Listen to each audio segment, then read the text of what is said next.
Hello friends, good afternoon. तो आज market ने गैप अप देके फिर लास्ट में डे के लो पे क्लोज हुआ है आज।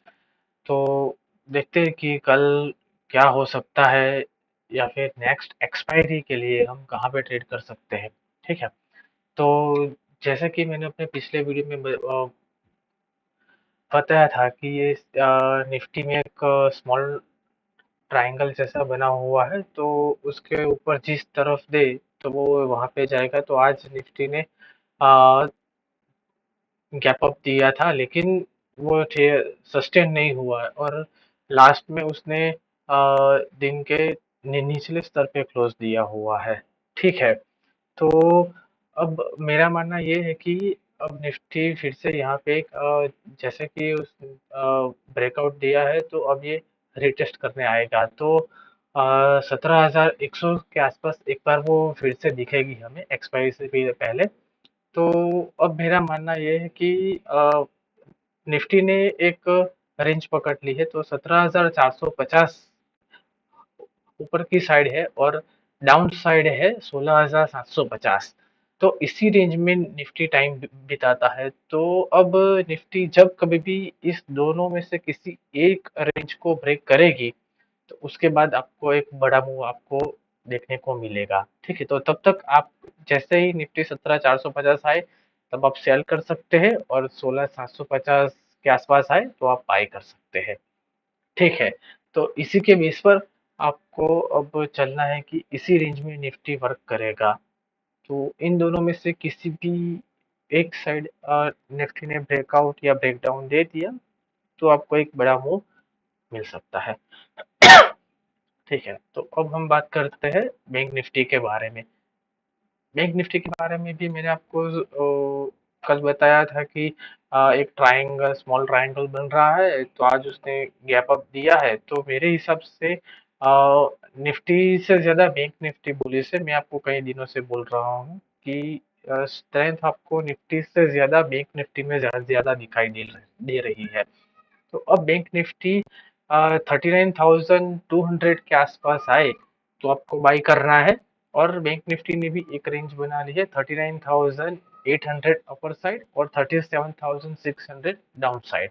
तो इसी रेंज में बैंक निफ्टी भी मूवमेंट करेगा। तो इन दोनों में से कोई भी एक रेंज ब्रेकआउट या ब्रेकडाउन देती है, तो आप उसमें उसके बाद आपको बैंक निफ्टी में भी अच्छी खासी मूवमेंट देखने को मिल जाएगी। ओके। तो अब हम बात करते हैं स्टॉक्स के बारे में। तो मेरा पहला स्टॉक्स है रामकृष्ण फोर्जिंग, आरके फोर्जिंग।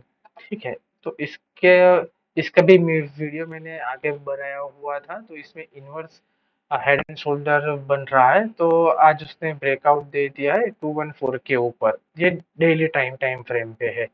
ठीक है। तो इसने 214 के ऊपर ब्रेकआउट दे दिया है और सस्टेन भी हुआ है। तो जैसे कि आज वीकली एंड है, तो हम वीकली में देखेंगे कि अगर आपको एक स्विंग ट्रेड लेना हो तो आप कैसे ले सकते हैं। तो मेरा एनालिसिस ये कहता है कि इसने इनवर्स हेड एंड शोल्डर का ब्रेकआउट दिया हुआ है। तो आप इसमें 200 का एसएल करके, ठीक है, 200 का एसएल रख के आप इसमें पहला टारगेट रख सकते हैं 250 का, और दूसरा टारगेट रख सकते हैं 287 का। ये दो टारगेट है आरके फोर्जिंग में। ठीक है। ये जो 200 है, ये मेरा वीकली क्लोजिंग बेसिस है। तो आपको इसको वीकली क्लोजिंग बेसिस मान के चलना होगा, 200 का एसएल। ठीक है। दूसरा स्टॉक्स है मेरा ग्राविटा इंडिया।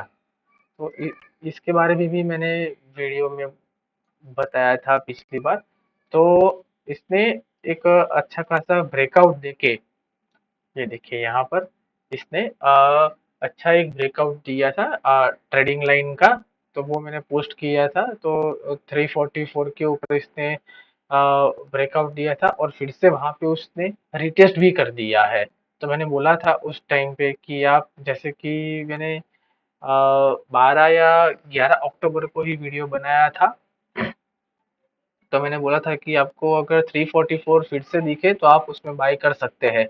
तो इसने कल ही टच किया था 344, और आज का हाई इसमें आप देखोगे तो 365 का है, ठीक है, 365.80 का है। तो आप इसमें अभी भी होल्ड रह सकते हैं, ठीक है। तो जैसे कि आज इसकी क्लोजिंग हुई है 353 के ऊपर था। अब आपका एसएल होगा 344 का, आपका फर्स्ट टारगेट होगा 374, और दूसरा टारगेट होगा 389 का, ठीक है। तो आप इसमें इस तरह से बाय सेल इनिशिएट कर सकते हैं। तीसरा स्टॉक्स है मेरा सोना कॉम्स, सोना बीएलडब्ल्यू। तो ये अच्छा पोर्टफोलियो स्टॉक्स है। ये इसकी बाइंग रेंज में अब आ चुका है सोना बीएलडब्ल्यू। तो इसकी बाइंग रेंज है ये रही 477 से लेके 440 तक। तो इसी रेंज में ये भी घूम रहा है, और इसमें आपको दिखाई दे रहा होगी इसने एक पॉजिटिव डाइवर्जेंस क्रिएट किया हुआ है। यहाँ पर ये देखिए आरएसआई इसका अब जा रहा है और प्राइस एक सस्टेन हो रही है। तो आप इसमें अभी भी बाय कर सकते हैं, ठीक है। तो आज इसकी क्लोजिंग है फोर ऑलमोस्ट 460 के आसपास है। तो आप इसमें बाय कर सकते हैं, ठीक। इसमें मैंने आपको एसएल नहीं दिया हुआ है। अगर आपको एसएल रखना है तो आ, इसमें आप एसएल रख सकते हैं ऑलमोस्ट यहाँ पर, ठीक है। 430 का एसएल करके आप इसमें बाय इनिशिएट कर सकते हो, और मेरा पहला टारगेट है 485 का है, और दूसरा टारगेट है 525। और जिस दिन इसने 525 क्रॉस कर दिया तो उसके बाद इसमें रैली आपको दिखाई देगी बड़ी वाली, ठीक है। तो ये पोर्टफोलियो स्टॉक्स है, तो आप इसमें 2-3 साल के लिए रख सकते हैं इजीली। इसमें आपको रिटर्न अच्छा मिलेगा। मेरा तीसरा स्टॉक्स है चौथा स्टॉक्स है जीएनएफसी।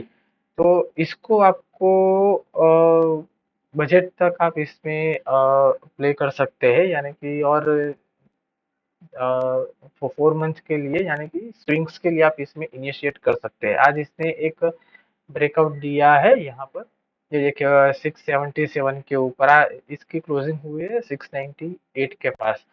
तो आप इसमें कल मंडे को बाय कर सकते हैं 660 का एसएल करके। आप इसमें बाय इनिशिएट कर सकते हैं। मेरा टारगेट है 800 का पहला, ठीक है। तो आप मतलब कि यहाँ से 100 रुपये ऊपर, तो 4 महीने में आपको ये अच्छा खासा रिटर्न दे जाएगा जीएनएफसी। ओके। तो ये है मेरी निफ्टी बैंक निफ्टी, और जो मैंने 4 स्टॉक्स दिए हैं उसके बारे में मेरी एनालिसिस आज की। तो अगर आपको ये वीडियो अच्छा लगा हो तो आप लाइक करिए, शेयर करिए और सब्सक्राइब करिए। Thank you.